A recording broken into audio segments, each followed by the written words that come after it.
এই চল দেই, তোরা একটা নতুন জিনিস শিখাবো।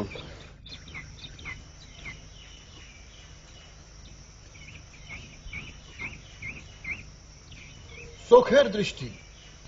মনে কর তুই কোন দোকানের সামনে গেছস, দোকানের ক্যাশ বাক্সের টাকা চুরি করবি। কেমনে করবি? দোকানের মালিক তোর সামনে বসা। ও সর্বনাশ, আমি ফেল। প্রথমে দোকানে যায় ক্যাশ বাক্সের কাছে বসবি, তারপর হঠাৎ খুব নজর করিয়া দূরে একটা জিনিস দেখবি। দোকানের মালিক কি করব? তোর নজর যেদিকে সেই দিকে তাকাইব। এই ফাঁকে ঘটনা ঘটাইবি। আয়। ওস্তাদ, আমার ডর করতেছে, যদি ধরা খাই।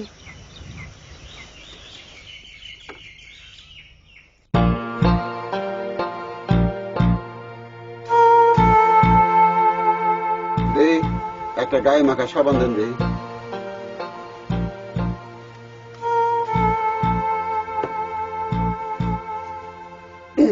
দেন 10 টাকা দেন। ভাঙতি টাকা ফেরত দেন।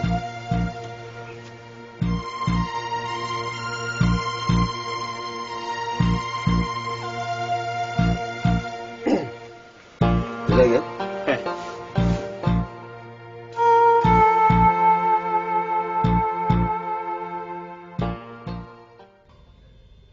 ওস্তাদ একটু খারান।